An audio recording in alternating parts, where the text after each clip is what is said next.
Lorca y Dalí. Dos gigantes que van a cambiar el panorama estético en Europa en el siglo XX.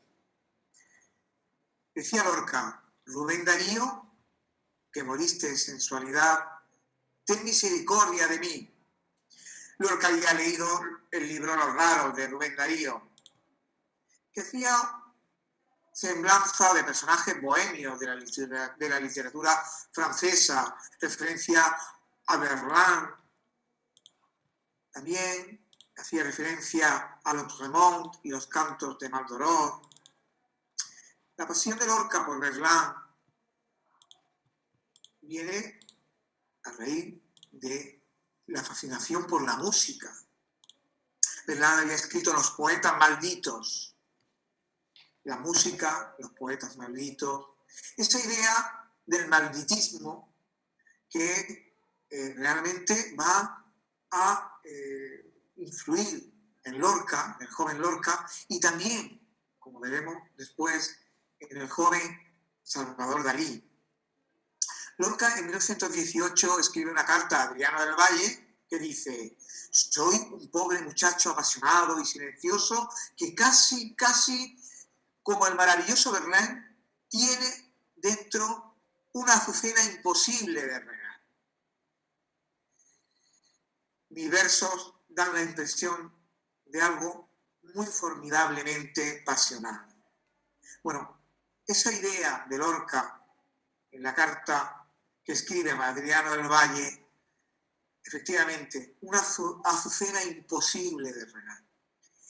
Y efectivamente va a tratar Lorca de darle sentido a través de la poesía, del teatro, de darse sentido también a él.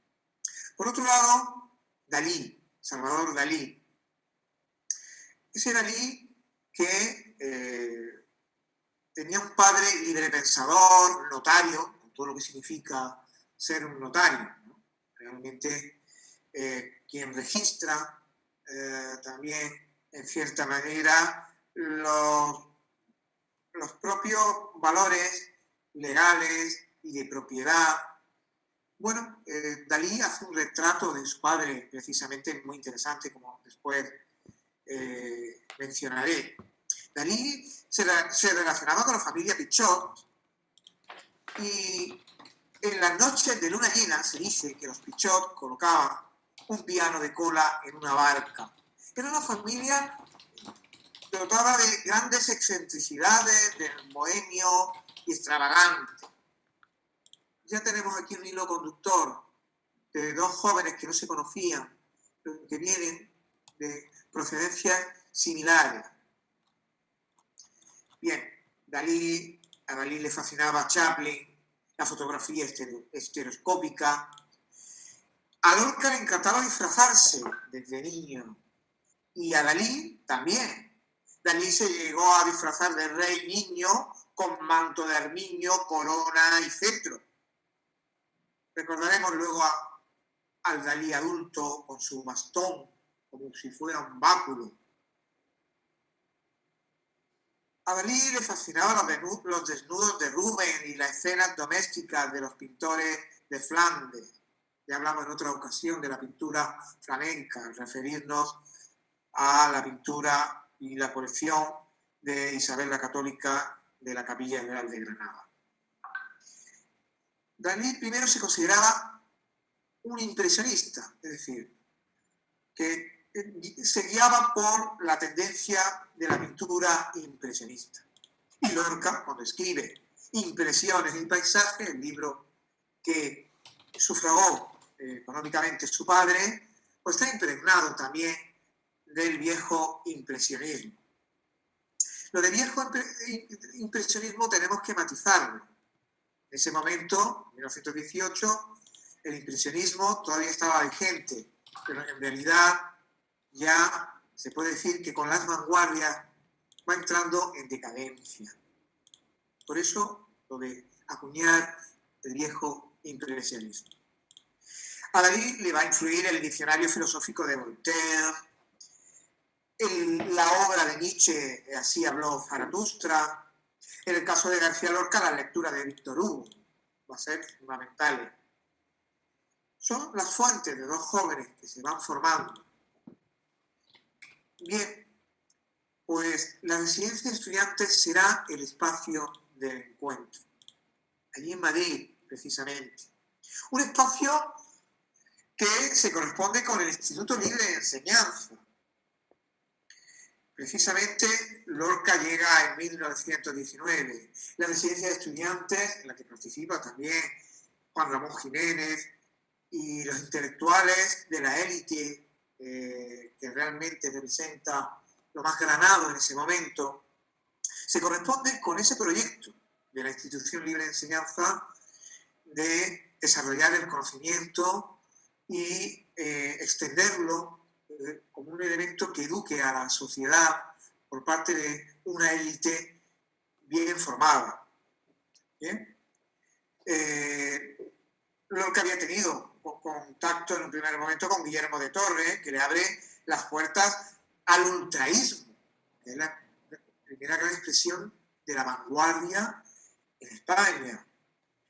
Y lo pone en contacto con Cansino Sassens, uno de los grandes albaceas de las vanguardias, Gómez de la Serna, Nadalí de la vanguardia, Picasso, el máximo exponente de los grandes cambios de la pintura moderna, Apollinaire, o, por ejemplo, Diaghilev, que llevaba precisamente los ballets rusos en París. Bien, los ultraístas desprecian el sentimentalismo, consideran un nuevo arte a representar que esté exento de los sentimientos en su expresión más bobalicona, digamos, ¿no? Por ello, rescatan nuevos arquetipos de la vida urbana, precisamente, sobre todo en el periodo de entreguerras. La Torre Eiffel, las máquinas, la fascinación por las máquinas, los aeroplanos, ¿qué significan realmente los aeroplanos en este momento? Pues realmente algo que cambia drásticamente el transporte en Europa. Las pistas de patinaje. Lorca no va a abrazar el ultraísmo, pero se desprende de las florituras modernistas e impresionistas. Lorca, precisamente, conoce a Buñuel. Ese Buñuel que tenía fascinación por los insectos. Lorca promovió, ya en Granada, en 1922, el concurso de arte flamenco en la Alhambra, junto a Manuel de Falla, y realmente va a significar la carta de presentación en el ámbito cultural e intelectual del flamenco. Fue realmente lo que le dio y catapultó un impulso al flamenco como ese gran arte que es. Y, por lo tanto, el reconocimiento. Es decir, estamos hablando de un Lorca que empieza a tener contacto muy joven con Buñuel, con el joven Buñuel, que se va a convertir en el gran cineasta que va a revolucionar todo lo que es el séptimo arte, y también con los grandes vanguardistas. También, efectivamente, Lorca va a tener esa relación con Falla. Y Falla, a pesar de estar en un ámbito mucho más enclaustrado en Granada, dentro de su mística, su rincón del Carmen en Granada, pues también va a tener ese contacto con las nuevas experiencias que está viendo en París, por ejemplo. Dalí, por otro lado, se compromete ante su padre, siendo muy joven, a estudiar en la Academia de San Fernando en Madrid y conseguir un premio para estudiar en Roma, y cito textualmente: regresar triunfante hecho un genio, un genio y que todo el mundo lo admirará. Tal vez sea menospreciado e incomprendido, pero seré un genio, un gran genio. La idea de Dalí precisamente es aspirar a ser un genio. Efectivamente, Dalí y Lorca son dos representantes que representan la genialidad de los grandes cambios estéticos del siglo XX. Otra cuestión es ya entrar en la idea romántica del genio. ¿Bien? Pues efectivamente, Dalí se convertirá en un dandy, a hacer su estrategia. Se disfrazará con un sombrero negro de ala ancha y un bastón elegante. Recordemos el cetro cuando se disfrazaba de niño como un niño rey, ¿verdad?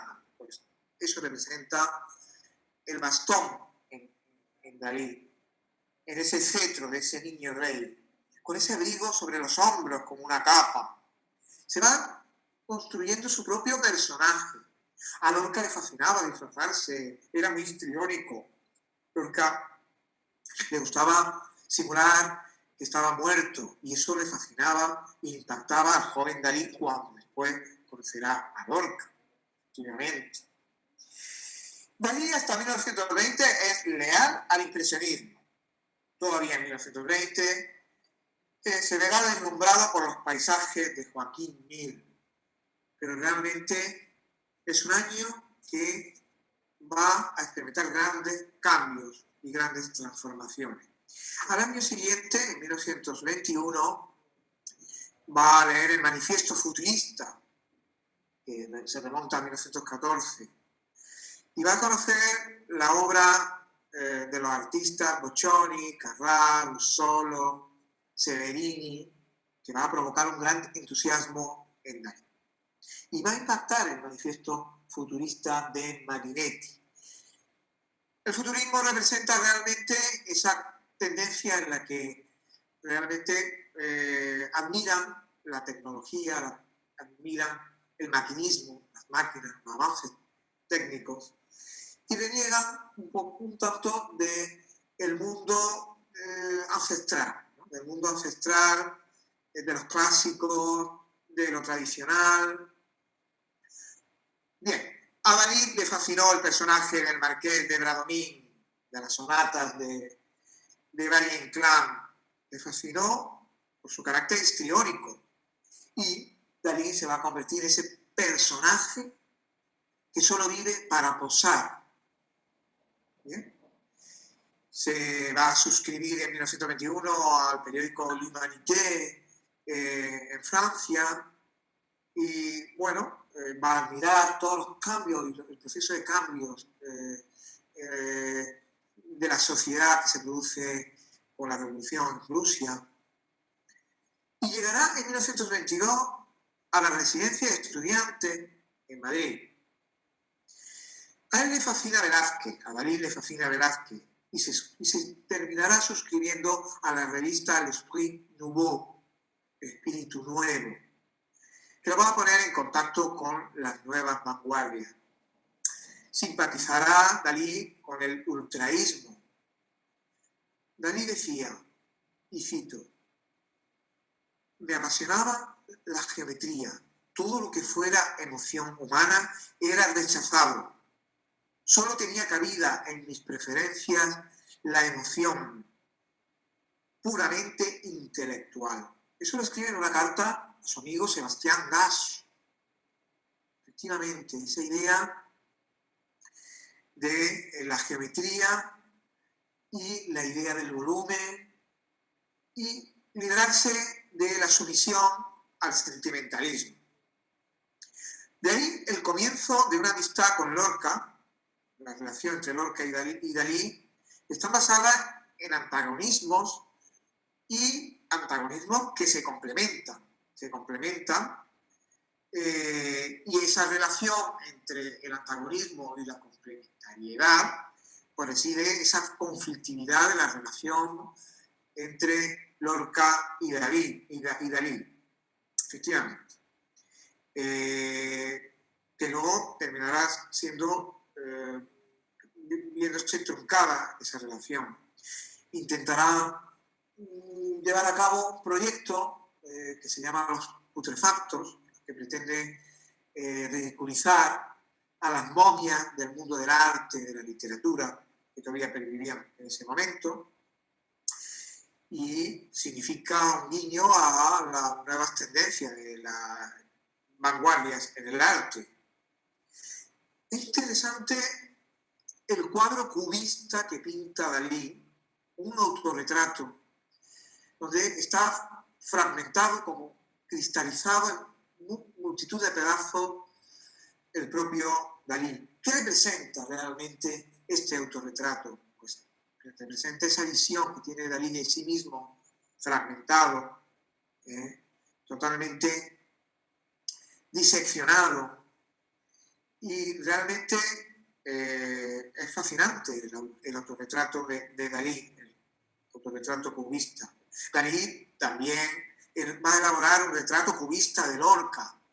Dalí se siente fascinado por el cubismo, por Picasso, por Juan Gris, por supuesto la gran admiración también por Matisse, el pintor Matisse. Bueno, esto es importante, cómo se va abriendo todo un mundo ignoto para ellos en el primer momento, que van descubriendo realmente cómo, sobre todo, las vanguardias se centran y se concentran en París y van abriendo nuevos horizontes jamás vistos en el mundo del arte y de la literatura. En este contexto hemos de entender precisamente que Lorca y Dalí van a entablar grandes reflexiones sobre el papel y la función del arte. En 1926, Lorca escribe la Oda a Salvador Dalí, donde expresa su admiración por Dalí. Y también el planteamiento de Dalí, en la que para el pintor lo apolíneo, la razón, se impone a lo dionisíaco, a la embriaguez de las emociones, o la oposición entre Minerva, la diosa Minerva, que representa también la razón, y el dios Baco, que representa también la embriaguez. También para Dalí, la realidad ha de ser matematizada frente a la emocionalidad. Dice Lorca en la Oda a Salvador Dalí, la pura sintaxis de la fe. Así refleja Lorca a Dalí, la pura sintaxis del acero. Mientras que para Lorca, el deseo tiene que estar por encima de las formas. Para Dalí, las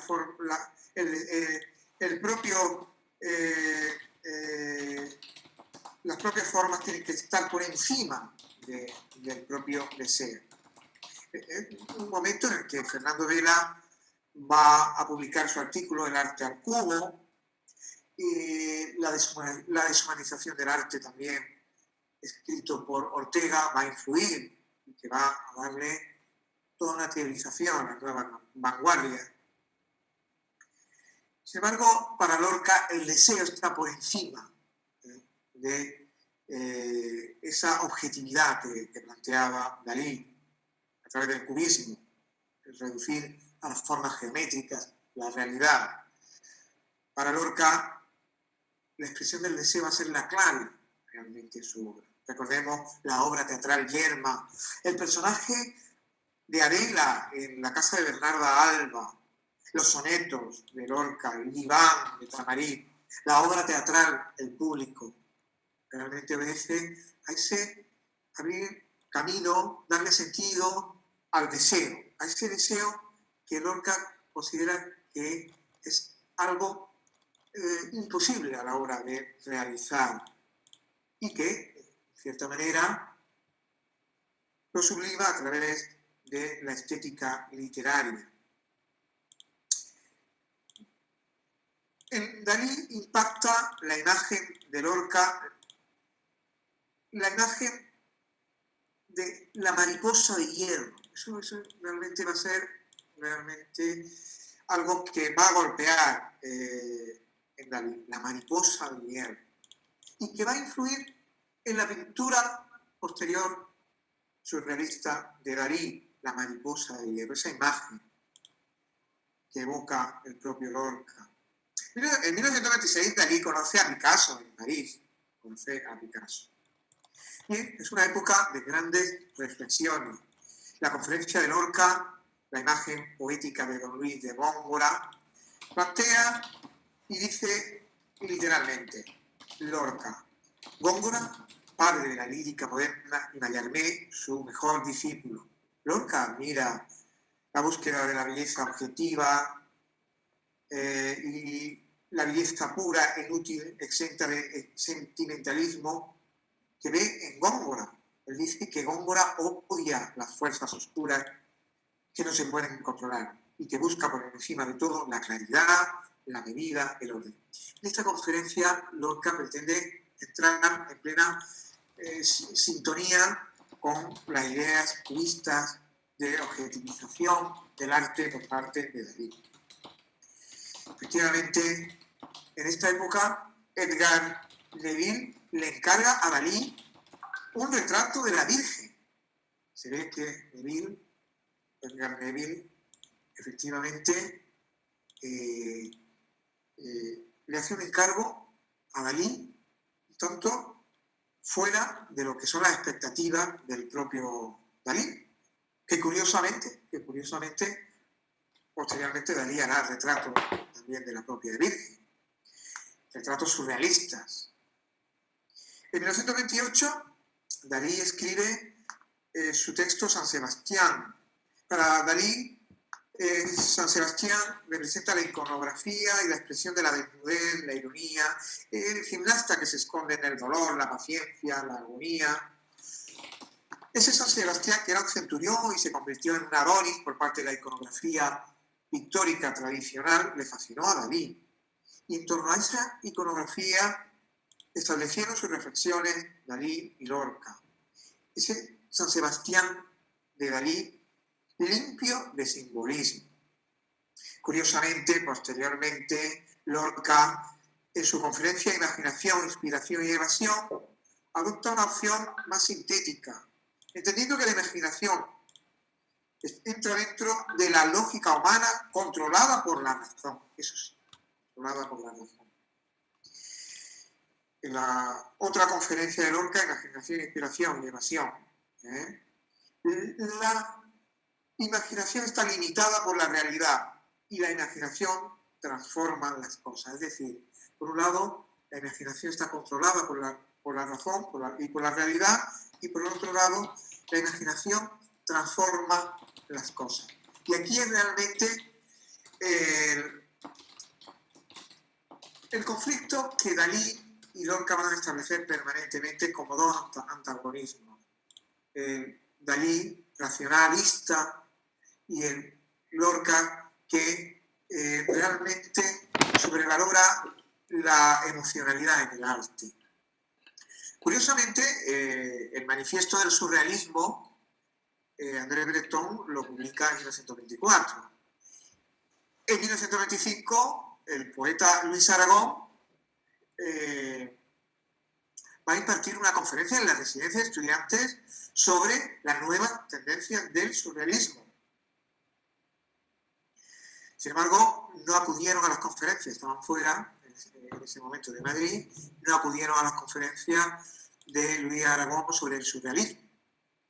Sin embargo, Dalí y Buñuel devoraron la obra de Freud, que tanto va a influir el psicoanálisis en el surrealismo, la revolución surrealista, ese viaje de Dalí hacia el surrealismo, hacia el subconsciente, los sueños, lo irracional. Es decir, estamos viendo que en muy poco tiempo Dalí está experimentando cambios impresionantes. Del cubismo va descubriendo la irracionalidad del surrealismo. En 1929, la incursión de Dalí en París va a ser muy exitosa. Admira la pintura de Magritte, el gran exponente de la pintura surrealista. Buñuel acabará Un perro andaluz, que va a ser uno de los grandes exponentes de la cinematografía surrealista. Para Dalí, el surrealismo es el equilibrio entre el inconsciente y la inteligencia. Precisamente conocerá a Paul Éluard, el gran poeta junto a Louis Aragon de la poesía surrealista francesa, que le va a aportar grandes metáforas que van a servir de temáticas para la pintura surrealista posterior de Dalí, ¿no? Bien, en 1930 Lorca huye a Nueva York después de estos, digamos, conflictos en la relación con Dalí, ¿no? Hay una relación afectiva, amorosa, entre Dalí y Buñuel, y Lorca, y precisamente esta relación sentimental entre Dalí y el propio Lorca va a tener grandes aristas de conflicto. Eso le va a hacer a Lorca que quiera huir a otro espacio geográfico y distanciarse geográficamente, y va a ser la decisión de viajar a Nueva York. Curiosamente, las metáforas de Poeta en Nueva York, el gran libro de la poesía moderna que va a inaugurar el propio Lorca, se va a nutrir de imágenes surrealistas, precisamente, y va a influir las metáforas de Poeta en Nueva York en las referencias de la pintura surrealista de Dalí. A pesar de las distancias, van a estar muy estrechamente conectados de esta manera, a través de las metáforas. Precisamente Nueva York es la ciudad sin sueño para Federico García Lorca, es la ciudad de la pesadilla, de la deshumanización, y lo va a expresar con las más grandes metáforas que uno se pueda imaginar. Metáforas como con el árbol que no canta, con el árbol de muñones que no canta, con el árbol de muñones que no canta, con los animalitos de cabeza rota, la obsesión de Lorca, de Buñuel y del propio Dalí por la decapitación, precisamente la amputación, o esa imagen preciosa, mariposa ahogada en el tintero, que Lorca expresa también en Poeta en Nueva York. La mariposa, recordemos la mariposa de hierro que le fascinó a Dalí, los insectos que le fascinaba a Buñuel. Otra idea metafórica, tropezando con mi rostro disfruto cada día, tropezando con mi rostro. Ese enfrentarse al propio yo de cada día, una idea también propia del inconsciente y del mundo del subconsciente de Freud y del psicoanálisis, que influye tanto en los surrealistas y también en el Lorca del Poeta en Nueva York. Y no solamente en el Lorca del Poeta en Nueva York, ya en toda la obra de los años 30. Otra imagen grandiosa, enjambre de ventana acribilla un muslo de la noche. Eso nos podría llevar a una pintura de Dalí, en realidad. Muchos títulos de las pinturas de Dalí son auténticas metáforas que nos pueden recordar en su origen a los versos de Poeta en Nueva York, de García Lorca. Poeta en Nueva York, el gran libro que revoluciona la poesía moderna en Europa. Efectivamente, esa relación entre las imágenes de Dalí y las metáforas de Lorca va a estar muy presente y conectado siempre. Dalí expresa o manifiesta un mundo conflictivo, muy complejo, que nos puede hacer recordar a ese libro de Papini, Un uomo finito, un hombre acabado. Bien, que yo recomiendo recientemente ese hombre acabado de Papini, porque la megalomanía y los fracasos que expresa Papini coinciden con la megalomanía también, el egocentrismo y las frustraciones del propio Dalí.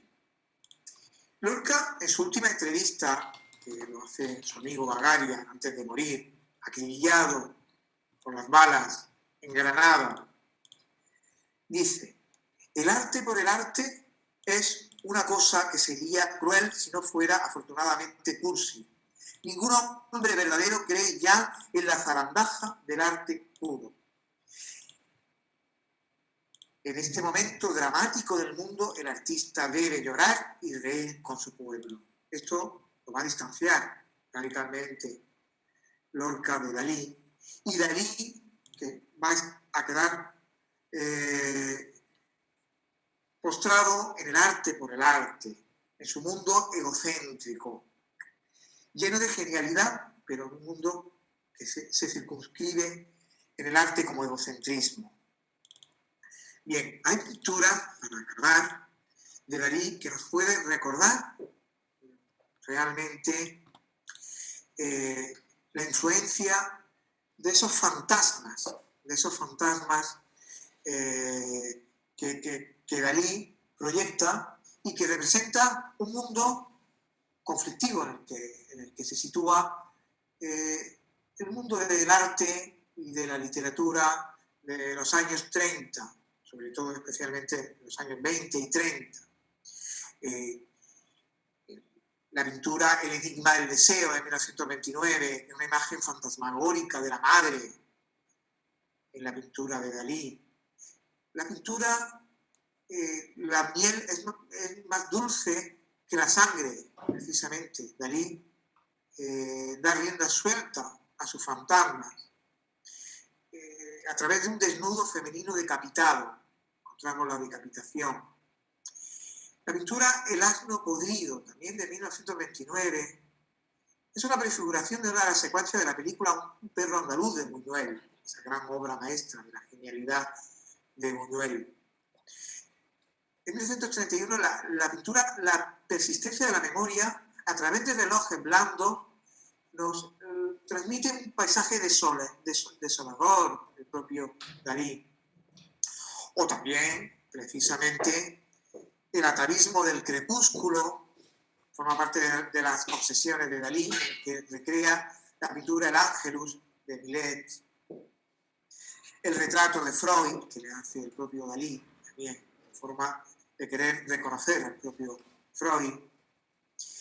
En 1936 pinta El escritorio antropomórfico, una imagen antropomórfica que tiene cajones, porque realmente esa idea del mueble, de la imagen antropomórfica, como si fuera un maniquí, forma parte del mundo de las obsesiones del propio Dalí.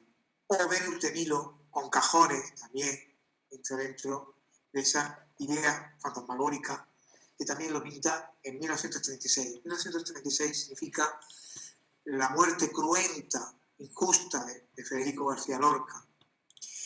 Y estas reflexiones, a través de las pinturas de Dalí, manifiestan los grandes conflictos de la humanidad y del mundo en los años 30, que va a desembocar realmente en la Segunda Guerra Mundial y que va a suponer las grandes transformaciones y cambios históricos en el siglo XX. Dalí, realmente, y Lorca expresan, a través de la genialidad de su pintura, de la poesía y del teatro, los grandes conflictos de la humanidad de su época.